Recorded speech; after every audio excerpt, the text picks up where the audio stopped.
Juste Jean-Jacques Zé pour avoir la lecture des différentes unes proposées. On peut quand même avoir la transition de l'autre côté, si c'est bon. On y va.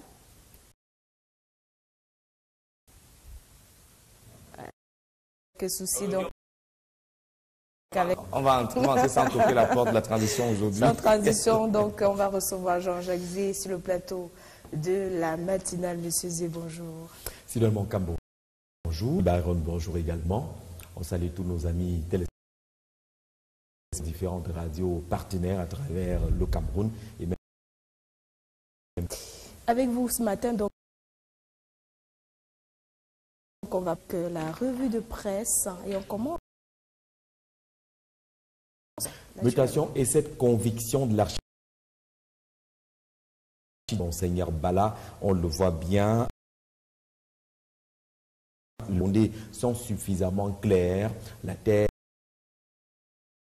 a été longtemps écartée au regard de quelques l'abbé Félix Désiré Amougou, rencontré justement parmi eux, qui ne peut croire au suicide. C'est en tout cas l'esprit et la vision de l'archidiocèse de Yaoundé. Il a été fait depuis le début de porte-parole de l'archidiocèse, restitue les instructions données par l'archidiocèse et l'archevêque de cette prière pour tous, mais des lancé justement à une mécréance de mutation ce matin et vous verrez quelques titres avec ce titre fort choisi par le journal. L'Anjala a été trucidé et le terme est bien choisi. Chrétien, le langage et le choix des mots, il a simplement été trucidé. C'est la conviction que propose également le journal qui est dans les kiosques ce matin et qui revient justement sur cette disparition dramatique de l'évêque de Bafia. Autre journal qui s'intéresse à cette actualité. Épervier qu'on verra l'orphelin qu'on voudrait écarter justement cette scène d'accusations qui pèsent sur quelques tués les uns les autres sur les gauche. Il y a quelque chose qui s'est passé du cœur Bala. Voici pourquoi les suivent la présidence de la République et le nonce a qui prend à contre-pied ces accusations qui ont été enregistrées de cela quelques jours et qui semblait indexer le directeur du cabinet civil de la présidence de la République et le nonce apostolique. Certains de ces textes venant justement de la diaspora, ce sont des imposteurs, indique le journal en sa grande une ce matin. Autre sujet d'actualité développé pour le grande une de mutation ce matin concerne la au Cameroun, disponibilité et distribution. L'appel qu'une réunion s'est tenue hier que l'État est en train de marquer son retour. La production de l'eau potable au Cameroun. Aujourd'hui, la politique développée publique devant mettre fin au Camerounais des eaux. C'est clair aujourd'hui que c'est un retour en force de l'État qui est observé du côté du volet distribution d'eau. En Water Utilities, Camwater s'occupera désormais du volet confié à la Camerounaise des eaux si on s'en tient au contenu de la réunion qui s'est tenue hier. Et à côté de l'eau, il y a l'énergie dans notre pays. Plusieurs barrages sont en énergie électrique. Vous verrez bien avec Amé Presse ce matin, il y a d'un côté le CPLI, mais de l'autre côté, pourtant, plusieurs politiques aujourd'hui sont menés par les pouvoirs. Pour quelques entreprises en train de faire dans l'investissement dans notre pays. Comment diminuer ce paradoxe entre les barrages qui sont en construction, qui font de la résidence? Le journal indique que c'est inauguré en 2018 concernant les barrages. Dans lequel, après la pose des premières pierres, d'autres annoncent le début de construction dans un contexte d'indemnisation à problème, d'autres encore notables de la simple imagination quand ils ne subissent pas le changement. Tous ne permettront pas de sortir le Cameroun du noir obscur physique 15 ans avant l'horizon de l'émergence. C'est un dossier que propose le journal de Justin Blaise Akono qui situe l'électrique des barrages. L'année prochaine, les projets qui sont également encore ce qu'on peut considérer comme le déficit. Quels sont les principaux barrages, les principales réalités de notre pays au-delà des structures telles que qui est chargé du transport de l'énergie électrique dans notre pays, classe en tout cas avec un rythme de projet, cette fois-ci dans le domaine développé par les pouvoirs publics qui occupent aujourd'hui l'ensemble justement du développement urbain. Jean-Claude Boinchou vient de boucler pour observer et l'hébergement de ces logements sociaux. Jean-Claude Boinchou boucle l'épervier ce matin qui est social dans notre occupe dans la politique de développement du Cameroun vers l'émergence. C'est un dossier à découvrir dans les quotidiens. L'épervier ce matin effectué sur le terrain, mais le journal souligne un aspect important optimiste, notamment derrière cet investissement lié dans le cadre des travaux d'aménagement ou de développement du pays, et c'est pouvoir compter sur la coopération, le flux de coopération de plus en plus visible et au-delà des investissements. L'aspect sécuritaire était derrière Cameroun lors d'une audience accordée hier à la présidence de l'ambassadeur de Russie. La tribune en sa grande une fortement les points de cette coopération liés à la sécurité hier, et le journal nous rappelle également pour ceux qui est de la sécurité, les soldats qui ont par discipline avérée, qui ont été sanctionnés hier par ont rapidement été prises par les pouvoirs publics, notamment j'essaie d'un conseil de discipline militaire qui s'est tenu hier ici à Yaoundé, nous rappelle également Cameroun Tribune. Et concernant justement cette actualité, le quotidien émerge qu'il s'agit là d'un rouleau compresseur contre 33 soldats grévistes en bloquant la nationale numéro 1. Ils réclamaient le paiement de leur prime impayée. Le chef de l'État a sorti la chicotte et le cachot, comme contenu dans le communiqué rendu publiquement le ministre délégué à la présidence en charge de la défense et qui parle justement de ces sanctions pour ces cas d'indiscipline et enregistré. Les 33 soldats concernés ont été convoyés par voie aérienne sur Yaoundé. Les décisions ont été prises, les autres décisions ont été prises à l'issue justement de ce conseil de discipline qui s'est très rapidement tenu à Yaoundé. Nous rappelle le journal qui précise également du côté du tribunal militaire, tribunal criminel spécial, que le coordonnateur du projet Manioc du ministère de l'Agriculture et du Développement rural a écopé d'une condamnation de 20 ans au tribunal criminel spécial, mais également cette crise qui couve du côté de l'ECAM. Les personnels sont sans contrat depuis environ 8 ans aujourd'hui. Comment régler et résoudre ce problème?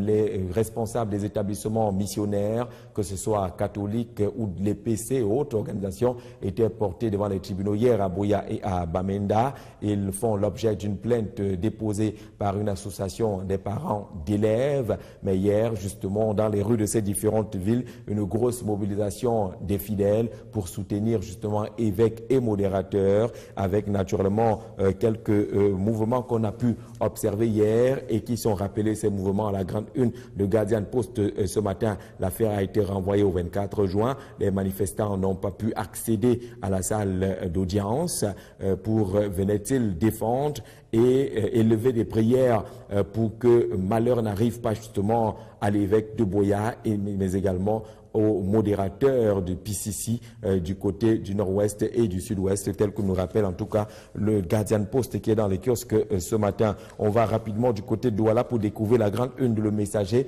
Le journal de Feu Pius Ndiaoué nous parle justement des plaies de la justice camerounaise en sa grande une. Le journal nous rappelle également, dans le cas de la crise anglophone, que le procès des prélats a été organisé sous haute sécurité, et on parlait déjà avec le Guardian Post de cette mobilisation des fidèles dans les rues des villes du nord-ouest et du sud-ouest pour soutenir justement ces hommes d'église qui sont traduits devant les juridictions compétentes de ce côté-là.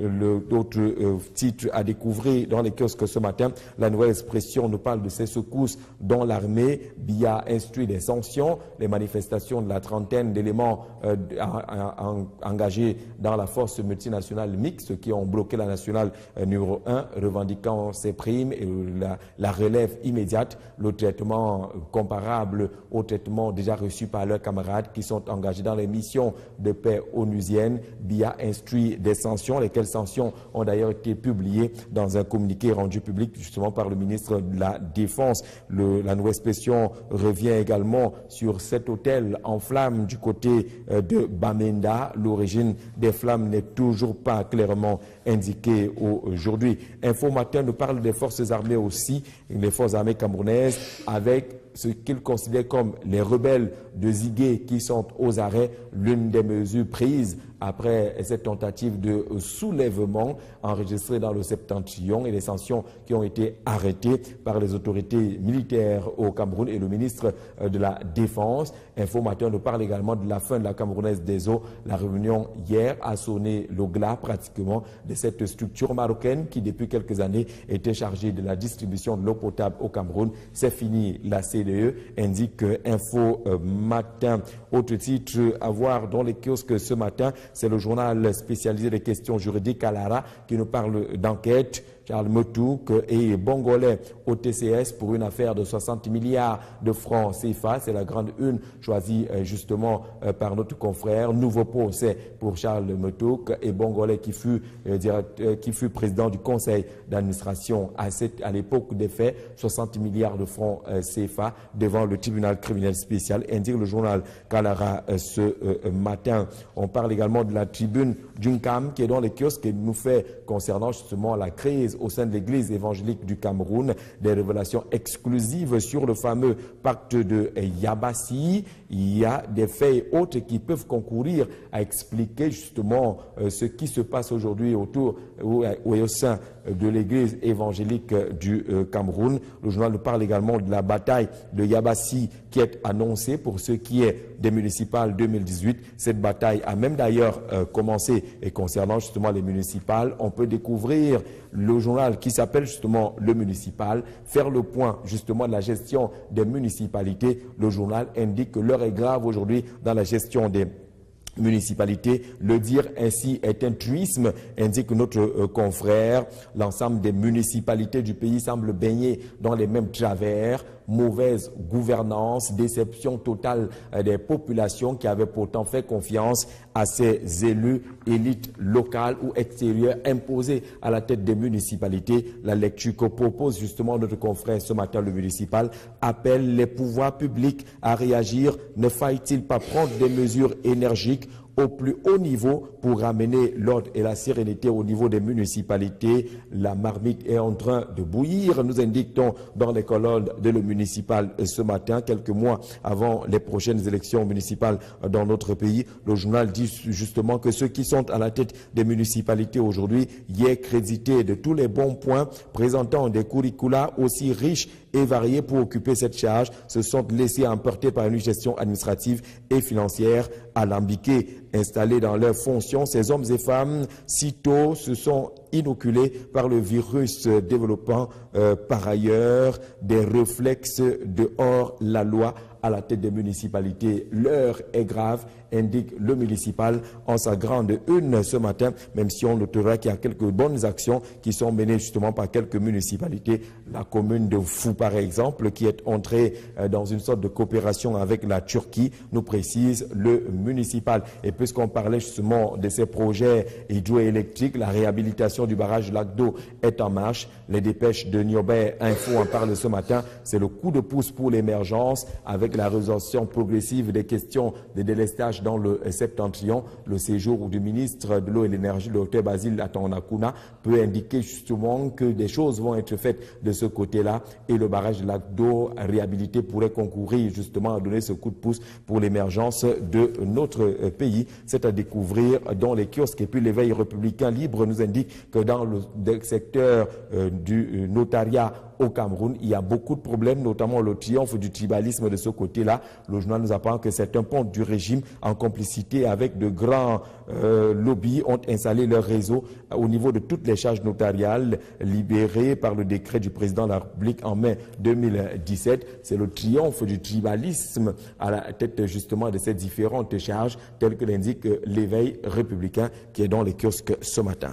Merci Jean-Jacques pour la lecture d'une proposée par nos amis de la presse écrite ce matin. Alors, on va revenir sur un fait. Peut-être on tend vers une solution avec les problèmes d'eau. Est-ce que ce sera vraiment le cas? C'est vrai que la CamWater prend en position aujourd'hui. La Camerounaise des eaux est mise de côté. On aura des solutions certainement. Mais on espère derrière cette nouvelle option trouver des solutions. Vous savez que lorsqu'on arrive à l'éclatement de la SNEC et qu'on vous crée d'un côté la CamWater et de l'autre côté la Camerounaise des eaux, l'ambition des pouvoirs publics à cette époque-là, c'était justement de régler les problèmes de la faiblesse de la distribution de l'eau potable au Cameroun. Il fallait créer une structure qui ne s'occuperait que de la production et une autre structure de la commercialisation. Ce qui, à cette époque-là, avait déjà suscité un gros débat.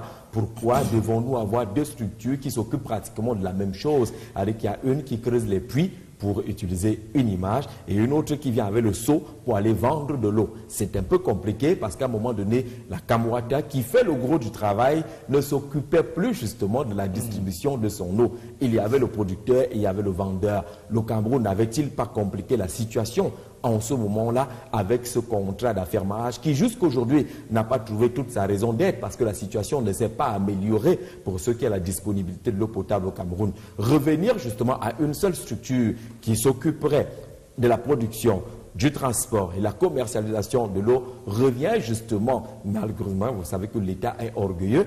L'État ne dit pas que j'ai commis une faute ou c'est de ma faute, mais au moins à la lecture justement de ce qui se passe, c'est que c'est un rétropédalage qui indique que l'État s'est retrouvé face à une sorte de cul-de-sac.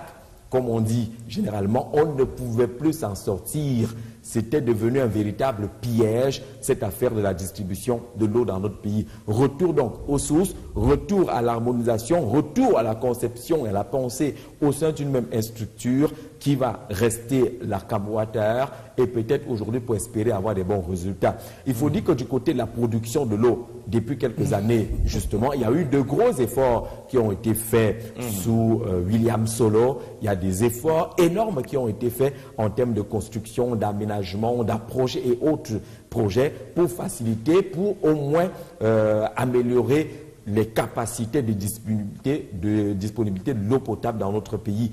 Il ne faut pas méconnaître ces efforts qu'on a vu, comment on a transformé l'eau du Nyon pour la rendre justement disponible et accessible. On a vu comment des efforts ont été faits du côté de Douala à Yato avec ce projet également qui sort des fluides aujourd'hui et un gigantesque pontio qui a été aménagé sur le pont du Vouri. Il y a 6 châteaux qui sont en phase terminale du côté de Douala pour faciliter en tout cas et des kilomètres de tuyaux qui sont posés dans la capitale économique et même dans la capitale politique du Cameroun. Il y a des efforts qui sont faits. Il y a des zones rurales également qui sont touchées par le projet qui était porté justement par la Camerounaise des eaux, qui reste porté par la Camerounaise des eaux et qui avait connu justement une grosse évolution sous Jean-William Solo, faut-il le reconnaître aujourd'hui. Mais le problème est resté là. Au-delà de la production qui n'était pas déjà suffisante parce qu'il y avait encore un déficit entre l'offre et la demande, Le transport avec ces tuyaux qui relèvent quand même d'un certain âge, parce que la qualité d'eau que nous recevons dans nos maisons, parfois blanchâtre, parfois boueuse, cette eau-là, le résultat également de la qualité de la tuyauterie qui date depuis des années, pratiquement, j'allais dire, légèrement post-colonial ou même pré-colonial, certains de ces tuyaux-là datent de cette époque. Il y a également des actes, on va dire, d'incivisme et de vandalisme qui n'ont pas permis justement de sécuriser les tuyaux qui conduisent l'eau à nos différents domiciles. Mais le problème aujourd'hui, c'est que l'État a reconnu qu'il y a quelque chose qui a été géré avec, j'allais dire, une certaine négligence en concédant justement un autre volet de l'aspect de souveraineté. Parce qu'on le rappelle souvent, l'eau, c'est la vie. Et c'est l'État qui est garant de la vie des citoyens. Il n'est pas compréhensible quand même qu'on prenne un aspect aussi délicat que l'eau pour mettre à la distribution de quelques structures, je veux dire les structures étrangères, et qu'on mette tout cela entre parenthèses parce qu'il n'est pas ici question de rejeter forcément l'étranger. Nous sommes un pays de fraternité et d'hospitalité. Mais le problème justement, c'est que chaque pays doit pouvoir garantir au moins des aspects de souveraineté tels que la distribution de l'eau potable, parce que l'eau, c'est la vie. Le Cameroun revient, le chef de l'État avait donné des instructions, il y a de cela quelques mois déjà, on sentait venir cette approche qui va se matérialiser. Maintenant, quelle que soit la solution qui est arrêtée, il va appeler à la mobilisation d'importants moyens. Au-delà de la mobilisation d'importants moyens, on va appeler au sérieux dans la réalisation des projets. On va dire, lorsque vous êtes engagé pour la réalisation de ces projets, faites-le parce que vous vous occupez des vies des citoyens. Étant donné, comme on l'a dit plusieurs fois déjà ce matin, que l'eau, c'est la vie. Il va falloir installer à la tête de ces différentes structures des Camerounais sérieux, parce que c'est aussi ça, souvent, le problème, que certains qui arrivent à la tête des structures se comportent, comme j'ai lu dans les colonnes de l'eau municipale ce matin, comme des propriétaires de ces structures, comme s'ils ont été piqués par le même moustique de la malgouvernance qui fait que les projets commencent à sombrer. Pendant que les projets sombrent, vous voyez ceux qui sont à la tête de ces projets s'engraisser, construire d'immenses villas, acquérir des véhicules pas possibles, alors que le projet pour lequel ils ont été choisis n'a pas décollé. Lorsque vous lisez dans la presse et qu'on vous dise que le responsable du projet Manioc est en prison et va passer 20 ans de prison, c'est-à-dire qu'un projet comme le Manioc, vous prenez le projet maïs, vous prenez le projet des tracteurs, vous vous rendez compte justement que beaucoup ont confondu les biens de l'État à leurs biens privés, notamment dans les départements ministériels comme l'agriculture. Les projets sont nombreux de ce côté-là et chacun de ces projets s'achève toujours par des procès. Ce qui est incroyable, même le manioc, quelqu'un va dire même le petit manioc, envoie les gens en prison pour prendre le maïs, c'est la même chose. Il y a des projets tels que le PNVRA et consorts, ces projets qui étaient intéressants, qui ont sombré aujourd'hui, pas parce qu'ils n'étaient pas intéressants, mais parce que justement les gens ont confondu la gestion des biens publics à la gestion de leurs biens privés. Conséquence, justement, les paysans sont toujours en train de se plaindre aujourd'hui, les Camerounais n'ont toujours pas accès à l'eau potable de qualité et de quantité. Donc, il faut que l'État se revienne, comme j'ai vu à la une de Mutation ce matin, retour en force, et que ce retour en force soit un retour conséquent, qu'on ne laisse plus les failles qu'on a vues par le passé et qui ont continué justement à ce que les Camerounais puissent avoir l'eau potable. Alors, Jean-Jacques, c'est qui est sur ce cas de la Camwater? Il y aura certainement eau. Mais maintenant, il y a deux problèmes. Le tout premier va être au niveau de la distribution, avoir des tuyaux pour que chaque Camerounais puisse avoir accès. Parce qu'il y a des quartiers, c'est très difficile, comme Ekounou, vous allez du côté de Nkwaban, vous allez du côté de Nimboum. Il y a plusieurs quartiers à Yaoundé qui ont ce problème-là. C'est-à-dire qu'il y a eu des constructions anarchiques. Du coup, c'est difficile qu'on puisse trouver le chemin ou creuser pour faire passer ces tuyaux, qu'au fin fond du quartier, on puisse avoir de l'eau, n'est-ce pas, qui vient de la Camwater. Deuxième chose, avec la Camerounaise des eaux, il y avait ce problème habituel. C'est-à-dire, il y avait des personnes qui, quand vous allez payer votre facture, vous n'avez pas d'eau depuis peut-être 2, 3, 4 ans.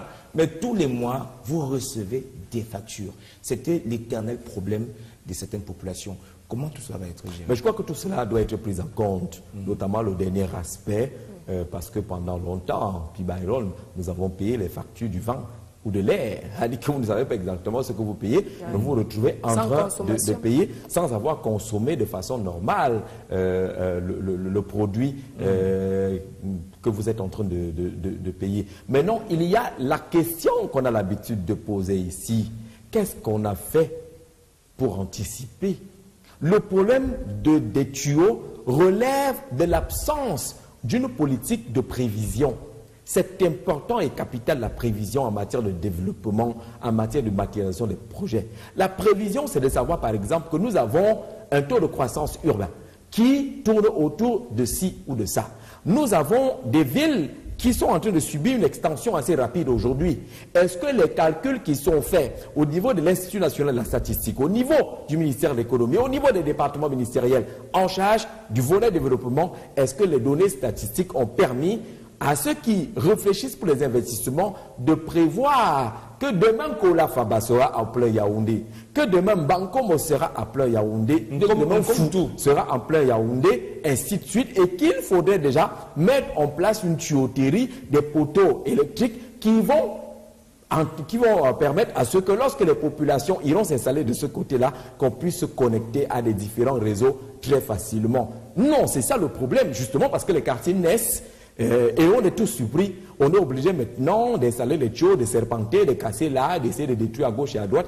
Il faudrait déjà que ce soit possible aujourd'hui que sur une distance de 20, 25, 30 km à la ronde, que des investissements de base puissent déjà être posés afin que lorsque vous allez construire votre maison, il vous soit facile justement de vous connecter. Parce que l'une des conséquences, c'est quoi? Lorsque vous partez construire en banlieue ou dans la périphérie, c'est vous qui allez tout payer. Hein? Vous partez à Eneo, on vous demande de cotiser. Si vous êtes 2 ou 3 à avoir occupé ce quartier-là pour acheter vous-même votre poteau, pour acheter le transformateur, pour acheter des fils qui vont aller de ce côté-là. Si c'est du côté de la Camerounette des eaux, on vous demande justement de cotiser pour que les tuyaux puissent arriver de ce côté-là. Parce qu'il y a une faute à la base. On n'a pas prévu que la ville arriverait de ce côté-là. On doit le faire dès à présent. C'est ça le problème avec le Cameroun. Et tant qu'on n'aura pas mis un accent particulier sur la prévision, eh bien on se retrouvera toujours avec ce genre de problème. Pas de route, pas d'extension des canalisations d'eau, pas d'aménagement, même des drains de ce côté-là. C'est pour cela que dans ces quartiers, il y a beaucoup d'inondations. Parce que justement, on a construit un plan de lotissement qui est approprié. Il n'y a pas un plan d'occupation des sols parce que les villes oublient souvent des aspects tels que les plans d'occupation des sols qui doivent être justement les guides, les conducteurs. Vous voyez, les gens dans les différentes communes, on vous donne les permis de bâtir à des endroits qui ne méritent pas de voir ériger quelques immeubles de ce côté-là parce que justement les études ne sont pas faites et ne sont pas connues. Lorsqu'il y a un scandale, vous allez à la municipalité compétente, on vous dira qu'on ne savait même pas que c'était des flancs de montagne ou c'était des zones marécageuses parce que personne ne s'arrête pour voir demain, pour anticiper, pour penser au lendemain. Et le développement, justement, c'est penser au lendemain. Qu'est-ce qu'on fera d'ici 5-10 ans? Dans d'autres pays, justement, on sait exactement où on va. On sait ce qui va se passer en 2040, en 2050, en 2055. Est-ce que chez nous, on pose ce genre de questions? Changeons de dénomination, changeons des raisons sociales des entreprises, mais le fond est là, le fond du problème est là. Il faut des vrais plans d'aménagement qui prennent en compte justement les taux d'urbanisation et autres. Et les taux d'urbanisation ne peuvent être une réalité dans un pays comme le Cameroun que si les chiffres relatifs à la démographie sont actualisés et sont réels. Parce que si vous avez des chiffres liés au recensement qui sont querellés, qui sont contestés, qui sont rejetés, naturellement que si vous faites des études sur des chiffres qui vous disent par exemple que la ville de Douala, dans son entièreté, n'atteint même pas 3 millions d'habitants, eh bien c'est un problème. Parce que si vous arrêtez 1 minute à 17h en Ndokoti, vous avez 6 millions de personnes qui défilent par là. Alors si on vous donne des chiffres liés à la population qui ne sont pas crédibles, naturellement, vous allez faire des études sur cette base-là et tout sera erroné, tous les calculs seront faussés et demain vous vous retrouverez dans ce que j'appelle un cul-de-sac. Vous ne pouvez plus évoluer, ça se referme sur vous et naturellement, les problèmes commencent. Voilà. Alors une journée qui fera certainement rigoler beaucoup d'un. Il s'agit de la journée de la mini-jupe qui se célèbre ce 6 juin, Jean-Jacques. Occasion pour nous d'interroger cette décision qui avait été prise par le ministre de la Promotion de la Femme et de la Famille en collaboration avec bien d'autres départements ministériels sur l'interdiction du port des mini-jupes accompagné de beaucoup de sanctions.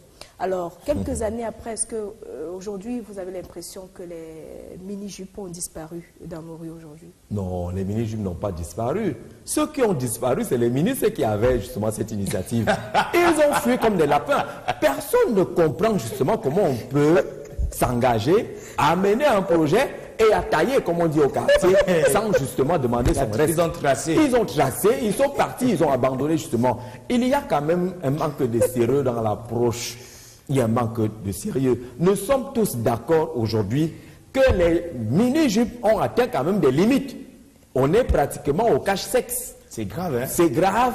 C'est des bouts de tissu qui sont utilisés au point où les dessous ont pris les dessus. Et ça devient un problème. Tout le monde est quand même concerné par cet aspect parce que ça concerne les mœurs, ça concerne l'éducation d'un pays. Nous ne disons pas que les femmes ne sont pas belles lorsqu'elles sont avec mini-jupes, mais il y a des limites qu'il ne faut pas franchir parce qu'à un moment donné, ces mini-jupes sont également à l'origine de ce que nous voyons aujourd'hui. Il y avait une magnifique organisation, une ONG qui était dirigée par Feu Pius Nzaoui qui faisait la prévention routière, qui avait indiqué dans un de ses rapports que le taux d'accident dans les grandes villes est densifié par les filles au bord de la route. Je veux le dire comme ça de façon triviale. La plupart des accidents des mototaxis sont causés justement par ces accidents-là, par ce que le conducteur est en train de voir au trottoir, derrière la moto qui va devant, ainsi de suite. Le type est distrait et vous avez plus de 12% des accidents justement en zone urbaine qui sont causés par cette tenue. Il ne faut pas négliger. Vous avez le taux également d'agression, de viol et d'autres violences qui est également en augmentation à cause justement de ces tenues qui sont à la limite provocantes. On les veut, j'allais dire touchantes sur le plan du cœur, mais on ne les veut pas blessantes, quitte à ce qu'elles poussent certains individus à développer justement des mentalités criminelles. C'est une bonne affaire que de s'intéresser justement à l'accoutrement des citoyens. Ce n'est pas une création camerounaise, c'est dans tous les cas une construction de plusieurs pays, parce qu'il faut quand même des normes. Ce n'est pas, comme j'ai entendu les gens dire, et ce qui a fait fuir d'ailleurs ces membres du gouvernement, les gens ont commencé à dire qu'attention, c'est contre les droits de l'homme, qu'ils sont hors sujet. Ils ne sont pas hors sujet. Tout est dans l'approche, tout est dans la matérialisation de ce genre de projet. Faudrait-il s'intéresser justement à ces tenues qui, à la limite, ne permettent plus qu'on puisse gérer nos familles. Vous savez, lorsque votre fille sort de chez vous, elle est normalement habillée, une robe qui va plus bas, qui est presque niveau cheville, elle a son petit sac en main. Vous dites que non, ma fille, elle est normale. Si on vient vous dire qu'on a croisé votre fille dehors, à Ménéjup, vous n'allez pas le croire. Mais elles ont appris à mettre à l'intérieur justement le petit cache-sexe qu'elles vont aller développer une fois qu'elles seront chez leurs copines. Elles ont appris à avoir des tenues, je le dis souvent, très fines, légères, parce que ces mini-jupes-là, vous les emballez, vous les mettez dans un porte-monnaie. Personne ne saura que vous avez toute une tenue dans votre porte-monnaie. Une fois que vous sortez, vous allez chez votre copine, vous vous changez, et naturellement. Les enfants de 8 ans, 12 ans, aujourd'hui, regardez, les parents achètent elles-mêmes au marché pour montrer ma fille est une star. Voilà. Moi, je vois dans les quartiers. Allons-y des petits vêtements comme ça. Là. Nous ne sommes pas radicalement contre les belles femmes, parce qu'elles ont des belles jambes, elles ont des belles cuisses, ainsi de suite. Elles les mettent en valeur, dit-on, mais les mettre en valeur ne veut pas dire les exposer. D'ailleurs, la plus belle des marchandises est celle qui ne s'ouvre pas totalement et celle qui vous laisse aller chercher vous-même. Attention, il y a quelque chose derrière, je vais jusqu'au bout pour voir ce qu'on propose plus loin. C'est pour cela qu'en vitrine, on vous laisse un peu voir ce qui est disponible dans la boutique. Je prends peut-être une mauvaise image, mais pour indiquer justement qu'on n'a pas besoin de mettre le dessous dessus pour penser qu'on est en train de séduire. L'homme est un conquérant si c'est pour l'homme. L'homme est quelqu'un qui adore les obstacles, qui veut aller à la conquête, qui veut aller arracher le trésor. Et il n'y a pas l'or exposé. Si vous voulez avoir accès à l'or, il faut creuser longtemps. Entrer dans les trous. Le meilleur exemple, c'est la fleur qu'on appelle la rose. Oui. Sidoine, c'est la plus belle des fleurs, dit-on. Mais pour cueillir une rose, vous allez affronter les épines. Ah oui. C'est de cela qu'il est question. Les femmes mettaient un peu d'épines pour faire souffrir justement ce qui veut cueillir cette belle rose-là. Mais si vous venez avec la rose qui tombe seule, qui fane rapidement, est-ce que ce ne sont pas nous les hommes qui voulons, utiliser qui aimons les regarder comme ça très sexy? Est-ce que, bon, si il y a sur les pantalons, un genre, là, c'est transparent, moulant, là, un genre, elles sortent même comme ça, mais avec un petit haut. Il n'y a pas que les mini-jupes, il y a également les matelots, hein, les petites culottes. Donc, elles n'ont pas de Les petites culottes de chambre, là. Il a déjà dit. Petites culottes comme ça, là, c'est... Non, je pense justement qu'il y a un problème à voir.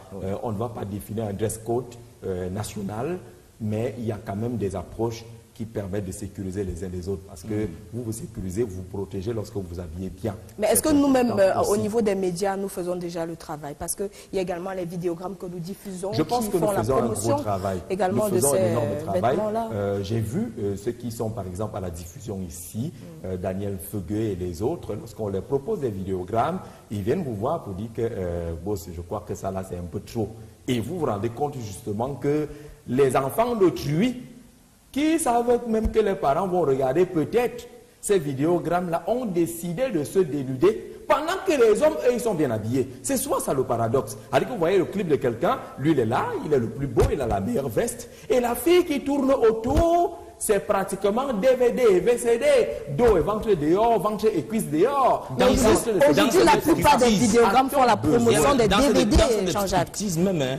A-t-on besoin de tout cela? Vous pensez que la chanson Govinal qui a 28, 29 ans aujourd'hui, les filles avaient besoin de ne pas être habillées là pour que la chanson soit belle et qu'elle soit éternelle? Non, non, ce n'est pas ça. Pensez que Charlotte Dipanda a besoin de mettre dans son clip justement les filles qui sont dénudées pour que ses chansons soient belles ou les autres? Non, on n'a pas besoin de cela. Si on veut avoir les filles qui dansent comme ça, nous savons tous où sont les clubs privés. Là où on peut entrer et se faire plaisir, si c'est se faire plaisir qu'on veut considérer. Mais de voir les gens qui ont choisi justement de nous agresser avec ce genre d'accoutrement, je pense que ce n'est pas la meilleure des choses à faire. Et vous voyez justement, Sidoine, lorsque vous faites et qu'on vous dit que le taux d'accident est très élevé, vous ne comprenez pas pourquoi les gens, il y a toujours, comment on appelle ces accidents-là? Les gens qui se couillent entre eux, je sais pas comment on les appelle là, vous ne comprenez pas. Tu es derrière, mais tu couilles celui qui est devant. Ils regardaient quoi? Si vous mettez la petite enquête, vous verrez justement que ceux qui le regardaient pratiquement l'a détourné de la route et du sens normal de la circulation. Vous savez comment faire les hommes mariés? Au-delà des mini-jupes là et des mini-jupes, on les appelle. Les hommes mariés, sa femme est à côté comme ça. Comme il peut pas regarder comme ça, mais sa femme est à côté. Oui, mais au-delà de ces mini-jupes, il y en a qui poussent le bouchon un peu plus loin. C'est tellement mini-mini. Comme j'ai dit, les caches-sexes. Après, on ajoute les tatouages. On ajoute les tatouages. On ajoute les tatouages qui ont des orientations, qui ont des suggestions, qui ont des propositions, même ces tatouages-là, parce qu'il y a un langage qui se retrouve à des endroits, j'allais dire accidentogènes, qui causent justement des accidents de plusieurs sortes. Non seulement vous pouvez justement vous retrouver en train de faire des collisions, mais également en train de faire des accidents avec votre épouse parce qu'elle surprend toujours votre œil droit ou votre œil gauche. Bon, dans tous les cas, vous êtes en train de circuler, vous devez surveiller à gauche et à droite lorsque vous roulez. Mais un problème quand même, à partir de ces niveaux-là, je pense que les ministères... Voilà. Il y en a quand même qui, dans certaines... Ce n'était pas un jeu. Dans certaines structures, Jean-Jacques, il faut quand même saluer l'initiative. Hein. On n'entre pas... Il y a un dress code quand même exigé. On n'entre pas n'importe comment, pas en jean, pas en jupe. Je crois que c'est toujours quand même dans la lancée. Là, oui, il y a des lycées qui restent encore assez conservateurs en la matière, même si parfois il y a un peu d'abus. Il y a un peu d'abus, on doit dire non et relativiser quand même. Hein. Si les caches-sexes entrent au ministère, oui, c'est un problème. Mais il y a parfois certains vigiles et autres qui en font un peu dans l'abus. Je ne sais pas pourquoi on interdirait à une femme en pantalon, un pantalon normal, d'entrer dans un ministère. C'est une violence, à mon avis. Et vous savez, lorsque cette affaire chauffait, qu'on ne voulait pas voir les femmes en pantalon dans les ministères, il y a eu une fête ici au boulevard du 20 mai. La première dame est venue en pantalon. C'était tout un message pour dire justement que le pantalon n'est pas une fatalité, mais le pantalon devient un problème lorsque c'est taille basse. Lorsqu'il est transparent, lorsqu'il est découpé, on vous dit que c'est destroy, il est découpé, on a l'impression que le chien vous a poursuivi et que vous êtes arrivé dans cette condition. Que vous avez bagarré avec un tigre. Merci monsieur. Vous entrez quand même dans un ministère, c'est un problème. Lorsque vous mettez le collant très collant, et le collant sans rien dessous. Voilà. Parce qu'il y en a et qui sont proches du transparent. Même le vigile, même les contrôles publics, les cartes d'identité. Voilà, à partir de ce moment-là, non, ce n'est pas sérieux. Vous ne partez pas pour avoir droit à un service normé et normal. Vous êtes parti pour d'autres services. À partir de ce moment-là, on doit sévir à l'entrée, vous repousser. Mais il ne faut pas qu'on en arrive à des abus. Mais je voulais dire au ministère en charge de la promotion de la femme et de la famille, au ministère en charge des affaires sociales et autres, que nous avons tous le devoir de construire le Cameroun de demain. Si vous avez pris une décision, un ministre assume. Un ministre ne fuit pas comme un lapin. Un ministre ne s'arrête pas lorsqu'il y a un premier débat ouvert pour que lorsque la première personne que vous rencontrez conteste votre décision, vous fuyez. Ça veut dire que vous ne l'avez pas pensé, votre décision. Vous avez voulu faire dans le chaud. Et en matière de chaud, vous avez eu chaud et vous avez fui. Non, ce n'est pas ça le problème. Si vous avez bien pensé votre politique, il faut aller jusqu'au bout. Il faut donner les éléments qui concourent à expliquer le comment et le pourquoi vous avez décidé de mener cette politique. Pas d'aller tester. Et quand ça brûle, vous fuyez, vous partez vous cacher. Ce n'est plus ça, un ministre. Merci, monsieur, d'être passé sur le plateau de la matinale ce matin. On va dire bonjour à monsieur Siad Abdou-Solo Antoine, papa Antoine qui nous regarde ce matin. Et puis, je vais penser au sous-préfet d'Yaoundé 3e, monsieur Nestor Dim, qui est un fidèle de ce rendez-vous. Je ne sais pas, en boîte de nuit, les trucs peuvent venir en mini-jupe. En boîte de nuit, si elles veulent même partir comme elles veulent. Moi, ceux qui vont en boîte de nuit, ils savent ce qu'ils vont chercher là-bas. Les P-Square seront là. Vous n'allez pas en boîte de nuit, Jean-Jacques? À la stand Jamais. Donc. Jamais? J'ai arrêté d'aller en boîte de nuit. Ah, vous avez arrêté. Ça veut dire que vous alliez quand même. Naturellement, j'organisais les soirées. J'ai cru que vous étiez comme moi. Là où il y a un peu plus de mendiants, et ainsi de suite. Là où il est bien difficile de danser les mendiants en mini-jupe. Si vous tentez, ça vous regarde, parce que la mini-jupe va s'envoler. Portez-vous bien, profitez de votre mardi. Revenez-nous demain, on vous accompagne en publicité.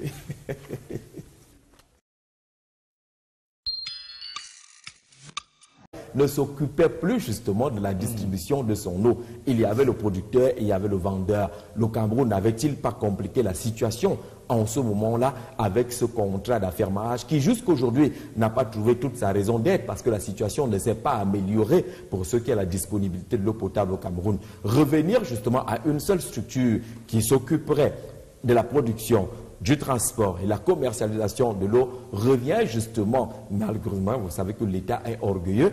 L'État ne dit pas que j'ai commis une faute ou c'est de ma faute, mais au moins, à la lecture justement de ce qui se passe, c'est que c'est un rétropédalage qui indique que l'État s'est retrouvé face à une sorte de cul-de-sac.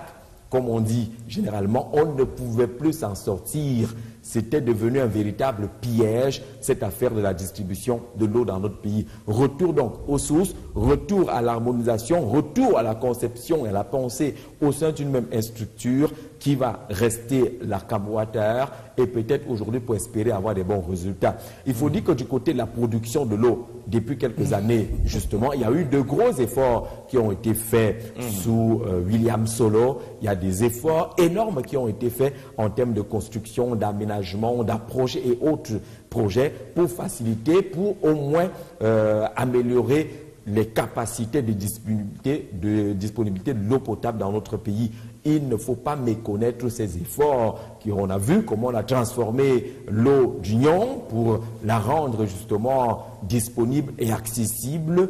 On a vu comment des efforts ont été faits du côté de Douala à Yato avec ce projet également qui porte des fluides aujourd'hui et un gigantesque pontio qui a été aménagé sur le pont du Vouri. Il y a 6 châteaux qui sont en phase terminale du côté de Douala pour faciliter en tout cas et des kilomètres de tuyaux qui sont posés dans la capitale économique et même dans la capitale politique du Cameroun. Il y a des efforts qui sont faits. Il y a des zones rurales également qui sont touchées par le projet qui était porté justement par la Camerounaise des eaux, qui reste porté par la Camerounaise des eaux et qui avait connu justement une grosse évolution sous Jean-William Solo, faut-il le reconnaître aujourd'hui. Mais le problème est resté là.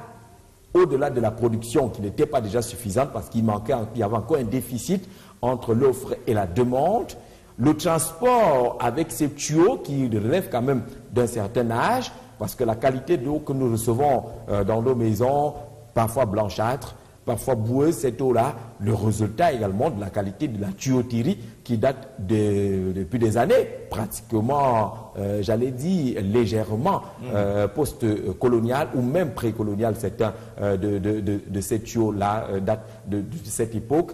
Il y a également des actes, on va dire, d'incivisme et de vandalisme qui n'ont pas permis justement de sécuriser les tuyaux qui conduisent l'eau à nos différents domiciles. Mais le problème aujourd'hui, c'est que l'État a reconnu qu'il y a quelque chose qui a été géré avec, j'allais dire, une certaine négligence en concédant justement un autre volet de l'aspect de souveraineté. Parce qu'on le rappelle souvent, l'eau, c'est la vie. Et c'est l'État qui est garant de la vie des citoyens.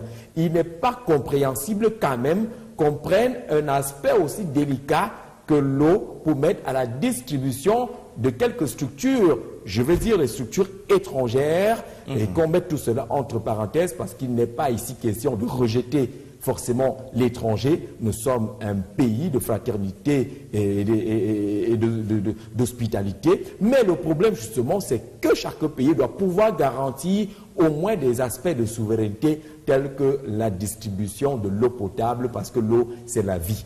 Le Cameroun revient, le chef de l'État avait donné des instructions, il y a de cela quelques mois déjà, on sentait venir cette approche qui va se matérialiser. Maintenant, quelle que soit la solution qui est arrêtée, il va appeler à la mobilisation d'importants moyens. Au-delà de la mobilisation d'importants moyens, on va appeler au sérieux dans la réalisation des projets. On va dire, lorsque vous êtes engagé pour la réalisation de ces projets, faites-le parce que vous vous occupez des vies des citoyens. Étant donné, comme on l'a dit plusieurs fois déjà ce matin, que l'eau, c'est la vie. Il va falloir installer à la tête de ces différentes structures des Camerounais sérieux, parce que c'est aussi ça, souvent, le problème, que certains qui arrivent à la tête des structures se comportent, comme j'ai lu dans les colonnes de l'eau municipale ce matin, comme des propriétaires de ces structures, comme s'ils ont été piqués par le même moustique de la malgouvernance qui fait que les projets commencent à sombrer. Pendant que les projets sombrent, vous voyez ceux qui sont à la tête de ces projets s'engraisser, construire d'immenses villas, acquérir des véhicules pas possibles, alors que le projet pour lequel ils ont été choisis n'a pas décollé. Lorsque vous lisez dans la presse et qu'on vous dise que le responsable du projet Manioc est en prison et va passer 20 ans de prison, c'est-à-dire qu'un projet comme le Manioc, vous prenez le projet Maïs, vous prenez le projet des tracteurs, vous vous rendez compte justement que beaucoup ont confondu les biens de l'État à leurs biens privés, notamment dans les départements ministériels comme l'agriculture. Les projets sont nombreux de ce côté-là et chacun de ces projets s'achève toujours par des procès. Ce qui est incroyable, même le manioc, quelqu'un va dire même le petit manioc, envoie les gens en prison pour prendre le maïs, c'est la même chose. Il y a des projets tels que le PNVRA et consorts, ces projets qui étaient intéressants, qui ont sombré aujourd'hui, pas parce qu'ils n'étaient pas intéressants, mais parce que justement les gens ont confondu la gestion des biens publics à la gestion de leurs biens privés. Conséquence, justement, les paysans sont toujours en train de se plaindre aujourd'hui, les Camerounais n'ont toujours pas accès à l'eau potable de qualité et de quantité. Donc, il faut que l'État se revienne, comme j'ai vu à la une de mutation ce matin, retour en force, et que ce retour en force soit un retour conséquent, qu'on ne laisse plus les failles qu'on a vues par le passé et qui ont continué justement à ce que les Camerounais puissent avoir l'eau potable. Alors, Jean-Jacques, c'est qui est sur ce cas de la Camwater? Il y aura certainement eau. Mais maintenant, il y a deux problèmes. Le tout premier va être au niveau de la distribution, avoir des tuyaux pour que chaque Camerounais puisse avoir accès. Parce qu'il y a des quartiers, c'est très difficile, comme Ekounou, vous allez du côté de Nkwaban, vous allez du côté de Nimboum. Il y a plusieurs quartiers à Yaoundé qui ont ce problème-là. C'est-à-dire qu'il y a eu des constructions anarchiques. Du coup, c'est difficile qu'on puisse trouver le chemin ou creuser pour faire passer ces tuyaux, qu'au fin fond du quartier, on puisse avoir de l'eau, n'est-ce pas, qui vient de la Camwater. Deuxième chose, avec la Camerounaise des eaux, il y avait ce problème habituel. C'est-à-dire, il y avait des personnes qui, quand vous allez payer votre facture, vous n'avez pas d'eau depuis peut-être 2, 3, 4 ans. Mais tous les mois, vous recevez des factures. C'était l'éternel problème de certaines populations. Comment tout cela va être géré? Mais je crois que tout cela doit être pris en compte, notamment le dernier aspect, parce que pendant longtemps, Pibaïron, nous avons payé les factures du vent ou de l'air, que vous ne savez pas exactement ce que vous payez, mais vous vous retrouvez en train de payer sans avoir consommé de façon normale le produit que vous êtes en train de payer. Maintenant, il y a la question qu'on a l'habitude de poser ici. Qu'est-ce qu'on a fait pour anticiper? Le problème des tuyaux relève de l'absence d'une politique de prévision. C'est important et capital la prévision en matière de développement, en matière de matérialisation des projets. La prévision, c'est de savoir par exemple que nous avons un taux de croissance urbain qui tourne autour de ci ou de ça. Nous avons des villes qui sont en train de subir une extension assez rapide aujourd'hui. Est-ce que les calculs qui sont faits au niveau de l'Institut national de la statistique, au niveau du ministère de l'économie, au niveau des départements ministériels en charge du volet développement, est-ce que les données statistiques ont permis à ceux qui réfléchissent pour les investissements de prévoir que demain Kola Faba sera en plein Yaoundé, que demain Bankomo sera en plein Yaoundé, que demain Foutou sera en plein Yaoundé, ainsi de suite, et qu'il faudrait déjà mettre en place une tuyauterie des poteaux électriques qui vont permettre à ce que lorsque les populations iront s'installer de ce côté-là, qu'on puisse se connecter à des différents réseaux très facilement. Non, c'est ça le problème, justement parce que les quartiers naissent. Et on est tous surpris, on est obligé maintenant d'installer les tuyaux, de serpenter, de casser là, d'essayer de détruire à gauche et à droite. Il faudrait déjà que ce soit possible aujourd'hui que sur une distance de 20, 25, 30 km à la ronde, que des investissements de base puissent déjà être posés afin que lorsque vous allez construire votre maison, il vous soit facile justement de vous connecter. Parce que l'une des conséquences, c'est quoi? Lorsque vous partez construire en banlieue ou dans la périphérie, c'est vous qui allez tout payer. Vous partez à Eneo, on vous demande de cotiser. Si vous êtes 2 ou 3 à avoir occupé ce quartier-là pour acheter vous-même votre poteau, pour acheter le transformateur, pour acheter des fils qui vont aller de ce côté-là. Si c'est du côté de la Camerounette des eaux, on vous demande justement de cotiser pour que les tuyaux puissent arriver de ce côté-là. Parce qu'il y a une faute à la base. On n'a pas prévu que la ville arriverait de ce côté-là. On doit le faire dès à présent. C'est ça le problème avec le Cameroun. Et tant qu'on n'aura pas mis un accent particulier sur la prévision, eh bien on se retrouvera toujours avec ce genre de problème. Pas de route, pas d'extension des canalisations d'eau, pas d'aménagement, même des drains de ce côté-là. C'est pour cela que dans ces quartiers, il y a beaucoup d'inondations. Parce que justement, on a construit un plan de lotissement qui est approprié, il n'y a pas un plan d'occupation des sols, parce que les villes oublient souvent des aspects tels que les plans d'occupation des sols qui doivent être justement les guides, les conducteurs. Vous voyez, les gens dans les différentes communes, on vous donne les permis de bâtir à des endroits qui ne méritent pas de voir ériger quelques immeubles de ce côté-là, parce que justement les études ne sont pas faites et ne sont pas connues. Lorsqu'il y a un scandale, vous allez à la municipalité compétente, on vous dira qu'on ne savait même pas que c'était des flancs de montagne ou c'était des zones marécageuses, parce que personne ne s'arrête pour voir demain, pour anticiper, pour penser au lendemain. Et le développement, justement, c'est penser au lendemain. Qu'est-ce qu'on fera d'ici 5-10 ans? Dans d'autres pays, justement, on sait exactement où on va. On sait ce qui va se passer en 2040, en 2050, en 2055. Est-ce que chez nous, on pose ce genre de questions? Changeons de dénomination, changeons des raisons sociales des entreprises, mais le fond est là, le fond du problème est là. Il faut des vrais plans d'aménagement qui prennent en compte justement les taux d'urbanisation et autres. Et les taux d'urbanisation ne peuvent être une réalité dans un pays comme le Cameroun que si les chiffres relatifs à la démographie sont actualisés et sont réels. Parce que si vous avez des chiffres liés au recensement qui sont querellés, qui sont contestés, qui sont rejetés, naturellement que si vous faites des études sur des chiffres qui vous disent par exemple que la ville de Douala, dans son entière, du côté de Bamenda, l'origine des flammes n'est toujours pas clairement indiquée aujourd'hui. Info Matin nous parle des forces armées aussi, les forces armées camerounaises, avec ce qu'ils considèrent comme les rebelles de Zigué qui sont aux arrêts, l'une des mesures prises après cette tentative de soulèvement enregistrée dans le Septentrion et les sanctions qui ont été arrêtées par les autorités militaires au Cameroun et le ministre de la Défense. Info Matin nous parle également de la fin de la Camerounaise des eaux. La réunion hier a sonné le glas pratiquement de cette structure marocaine qui depuis quelques années était chargée de la distribution de l'eau potable au Cameroun. C'est fini la série CDE, indique Info Matin. Autre titre à voir dans les kiosques ce matin, c'est le journal spécialisé des questions juridiques Alara qui nous parle d'enquête. Charles Motouk et Bongolais au TCS pour une affaire de 60 milliards de francs CFA. C'est la grande une choisie justement par notre confrère. Nouveau procès pour Charles Motouk et Bongolais qui fut président du conseil d'administration à l'époque des faits. 60 milliards de francs CFA devant le tribunal criminel spécial, indique le journal Kalara ce matin. On parle également de la tribune d'Uncam qui est dans les kiosques et nous fait concernant justement la crise au sein de l'église évangélique du Cameroun,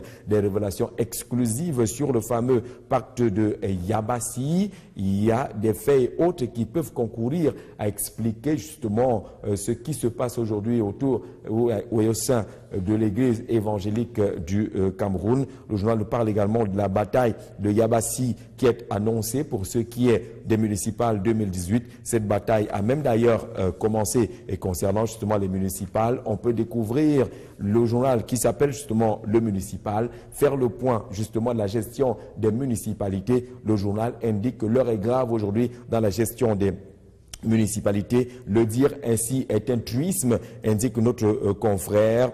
L'ensemble des municipalités du pays semblent baigner dans les mêmes travers. Mauvaise gouvernance, déception totale des populations qui avaient pourtant fait confiance à ces élus, élites locales ou extérieures imposées à la tête des municipalités. La lecture que propose justement notre confrère ce matin, Le Municipal, appelle les pouvoirs publics à réagir. Ne faille-t-il pas prendre des mesures énergiques au plus haut niveau pour ramener l'ordre et la sérénité au niveau des municipalités? La marmite est en train de bouillir, nous indique-t-on dans les colonnes de Le Municipal ce matin, quelques mois avant les prochaines élections municipales dans notre pays. Le journal dit justement que ceux qui sont à la tête des municipalités aujourd'hui y est crédité de tous les bons points, présentant des curricula aussi riches et variés pour occuper cette charge, se sont laissés emporter par une gestion administrative et financière alambiquée. Installés dans leurs fonctions, ces hommes et femmes, sitôt se sont inoculés par le virus développant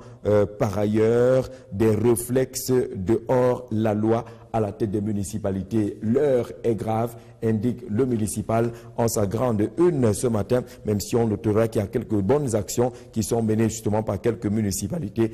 La commune de Fou, par exemple, qui est entrée dans une sorte de coopération avec la Turquie, nous précise Le Municipal. Et puisqu'on parlait justement de ces projets hydroélectriques, la réhabilitation du barrage Lac d'eau est en marche. Les dépêches de Niobé Info en parlent ce matin. C'est le coup de pouce pour l'émergence avec la résolution progressive des questions de délestage dans le septentrion. Le séjour du ministre de l'eau et de l'énergie, le Dr Basile Atonakuna, peut indiquer justement que des choses vont être faites de ce côté-là et le barrage Lac d'eau réhabilité pourrait concourir justement à donner ce coup de pouce pour l'émergence de notre pays. C'est à découvrir dans les kiosques. Et puis l'éveil républicain libre nous indique que dans le secteur du notariat au Cameroun, il y a beaucoup de problèmes, notamment le triomphe du tribalisme de ce côté-là. Le journal nous apprend que certains ponts du régime, en complicité avec de grands lobbies, ont installé leur réseau au niveau de toutes les charges notariales libérées par le décret du président de la République en mai 2017. C'est le triomphe du tribalisme à la tête justement de ces différentes charges, telles que l'indique l'éveil républicain qui est dans les kiosques ce matin. Merci Jean-Jacques pour la lecture d'une proposée par nos amis de la presse écrite ce matin. Alors, on va revenir sur un fait.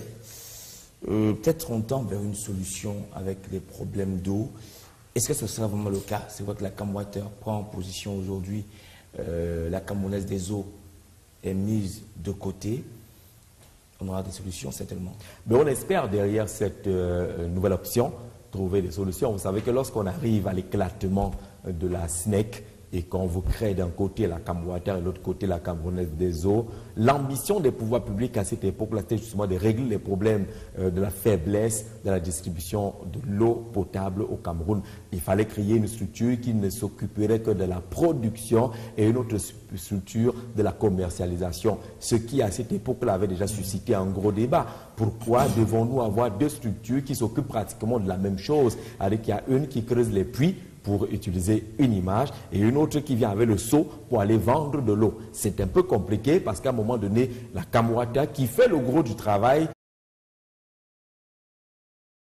les structures telles que qui est chargé du transport de l'énergie électrique dans notre pays, place, en tout cas avec un rythme de projet, cette fois-ci dans le domaine développé par les pouvoirs publics qui occupe aujourd'hui l'ensemble justement du développement urbain. Jean-Claude Boinchou vient de boucler pour observer et l'aménagement de ces logements sociaux. Jean-Claude Boinchou boucle l'épervier ce matin qui est social dans notre occupe dans la politique de développement du Cameroun vers l'émergence. C'est un dossier à découvrir dans les quotidiens. L'épervier ce matin effectué sur le terrain, mais le journal souligne un aspect important optimiste, notamment derrière cet investissement lié dans le cadre des travaux d'aménagement ou de développement du pays, c'est pouvoir compter sur la coopération, le flux de coopération de plus en plus visible et au-delà des investissements. L'aspect sécuritaire était d'ailleurs Cameroun lors d'une audience accordée hier à la présidence de l'ambassadeur de Russie. La tribune en sa grande une fortement les points de cette coopération liés à la sécurité ont été hier et le journal nous rappelle également pour ceux qui est de la sécurité les soldats qui ont par discipline avérée qui ont été sanctionnés hier par ont rapidement été prises par les pouvoirs publics, notamment j'essaie d'un conseil de discipline militaire qui s'est tenu hier ici à Yaoundé, nous rappelle également Cameroun Tribune. Et concernant justement cette actualité, le quotidien émerge qu'il s'agit là d'un rouleau compresseur contre 33 soldats grévistes en bloquant la nationale numéro 1. Ils réclamaient le paiement de leur prime impayée. Le chef de l'État a sorti la chicotte et le cachot comme contenu dans le communiqué rendu publiquement le ministre délégué à la présidence en charge de la défense et qui parle justement de ces sanctions pour ces cas d'indiscipline et enregistré. Les 33 soldats concernés ont été convoyés par voie aérienne sur Yaoundé et les décisions ont été prises. Les autres décisions ont été prises à l'issue justement de ce conseil de discipline qui s'est très rapidement tenu à Yaoundé. Nous rappelle le journal qui précise également du côté du tribunal criminel spécial que le coordonnateur du projet Manioc du ministère de l'Agriculture et du Développement rural a écopé d'une condamnation de 20 ans au tribunal criminel spécial, mais également cette crise qui couve du côté de l'ECAM. Les personnels sont sans contrat depuis environ 8 ans aujourd'hui. Comment régler et résoudre ce problème? Les responsables des établissements missionnaires, que ce soit catholiques ou de l'EPC et autres organisations, étaient portés devant les tribunaux hier à Boya et à Bamenda. Ils font l'objet d'une plainte déposée par une association des parents d'élèves. Mais hier, justement, dans les rues de ces différentes villes, une grosse mobilisation des fidèles pour soutenir justement évêques et modérateurs, avec naturellement quelques mouvements qu'on a pu observer hier et qui sont rappelés, ces mouvements à la grande une de Guardian Post ce matin. L'affaire a été renvoyée au 24 juin. Les manifestants n'ont pas pu accéder à la salle d'audience pour venait-il défendre et élever des prières pour que malheur n'arrive pas justement à l'évêque de Boya, mais également aux modérateurs du PCC du côté du nord-ouest et du sud-ouest, tel que nous rappelle en tout cas le Guardian Post qui est dans les kiosques ce matin. On va rapidement du côté de Douala pour découvrir la grande une de Le Messager. Le journal de Feu Pius Ndiaoué nous parle justement des plaies de la justice camerounaise en sa grande une. Mais le journal nous rappelle également, dans le cas de la crise anglophone, que le procès des prélats a été organisé sous haute sécurité. Et on parlait déjà avec le Guardian Post de cette mobilisation des fidèles dans les rues des villes du nord-ouest et du sud-ouest pour soutenir justement ces hommes d'église qui sont traduits devant les juridictions compétentes de ce côté-là. D'autres titres à découvrir dans les kiosques ce matin. La Nouvelle Expression nous parle de ces secousses dont l'armée Biya instruit des sanctions, les manifestations de la trentaine d'éléments engagés dans la force multinationale mixte qui ont bloqué la nationale numéro 1, revendiquant ses primes et la relève immédiate, le traitement comparable au traitement déjà reçu par leurs camarades qui sont engagés dans les missions de paix onusiennes. Biya instruit des sanctions, lesquelles sanctions ont d'ailleurs été publiées dans un communiqué rendu public justement par le ministre de la Défense. La Nouvelle Expression revient également sur cet hôtel en flammes. Jean-Jacques Zé, pour avoir la lecture des différentes unes proposées. On peut quand même avoir la transition de l'autre côté, si c'est bon. On y va.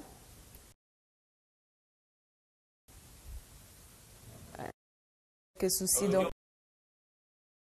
On va entrer sans toquer la porte de la transition aujourd'hui. Sans transition, donc on va recevoir Jean-Jacques Zé sur le plateau de la matinale. Monsieur Zé, bonjour. Sinon, mon Cambo, bonjour. Baron, bonjour également. On salue tous nos amis téléspectateurs, différentes radios partenaires à travers le Cameroun. Et même... Avec vous ce matin, donc, on va que la revue de presse et on commence. Mutation et cette conviction de l'archive Monseigneur Bala, on le voit bien,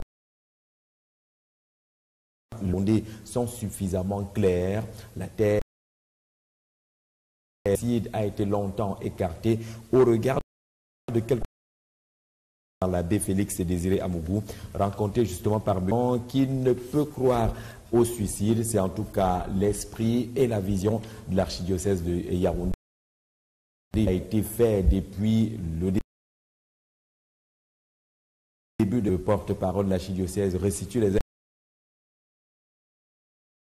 instructions données par l'archidiocèse et l'archevêque de cette prière pour tous, mais des lancés justement à une mécréance de mutation ce matin, et vous verrez quelques titres avec ce titre fort choisi par le journal. L'Anjala a été trucidé et le terme est bien choisi. Chrétien, le langage et le choix des mots, il a simplement été trucidé. C'est la conviction que propose également le journal qui est dans les kiosques ce matin et qui revient justement sur cette disparition dramatique de l'évêque de Bafia. Autre journal qui s'intéresse à cette actualité. Épervier qu'on verra à l'orphelin qu'on voudrait écarter justement certaines accusations qui pèsent sur quelques tués les uns les autres sur les roches. Il y a quelque chose qui s'est passé du Bala. Voici pourquoi les impôts suivent la présidence de la République et le nonce a qui prend à contre-pied ces accusations qui ont été enregistrées de cela quelques jours et qui semblaient indexer le directeur du cabinet civil de la présidence de la République et le nonce apostolique. Certains de ces textes venant justement de la diaspora, ce sont des imposteurs, indique le journal en sa grande une ce matin. Autre sujet d'actualité développé pour le grande une de mutation ce matin concerne la au Cameroun, disponibilité et distribution. L'appel qu'une réunion s'est tenue hier que l'État est en train de marquer son retour. La production de l'eau potable au Cameroun aujourd'hui, la politique développée publique devant mettre fin au Camerounaises des eaux. C'est clair aujourd'hui que c'est un retour en force de l'État qui est observé du côté du volet distribution d'eau. En Water Utilities, Camwater s'occupera désormais du volet confié à la Camerounaise des eaux si on s'en tient au contenu de la réunion qui s'est tenue hier et à côté de l'eau. Il y a l'énergie dans notre pays. Plusieurs barrages sont en énergie électrique. Vous verrez bien avec Amé Presse ce matin, il y a d'un côté multiplié, mais de l'autre côté, pourtant, plusieurs politiques aujourd'hui sont menés par les pouvoirs pour quelques entreprises en train de faire dans l'investissement dans notre pays. Comment diminuer ce paradoxe entre les barrages qui sont en construction, qui font de la résidence? Le journal indique que c'est inauguré en 2018 concernant les barrages. Dans lequel, après la pose des premières pierres, d'autres annoncent le début de construction dans un contexte d'indemnisation à problème, d'autres encore notables de la simple imagination quand ils ne subissent pas le changement. Tous ne permettront pas de sortir le Cameroun du noir obscur physique 15 ans avant l'horizon de l'émergence. C'est un dossier que propose le journal de Justin Blaise Akono qui situe des barrages. L'année prochaine, les projets qui sont encore ce qu'on peut considérer comme le déficit. Quels sont les principaux barrages, les principales réalités de notre pays au-delà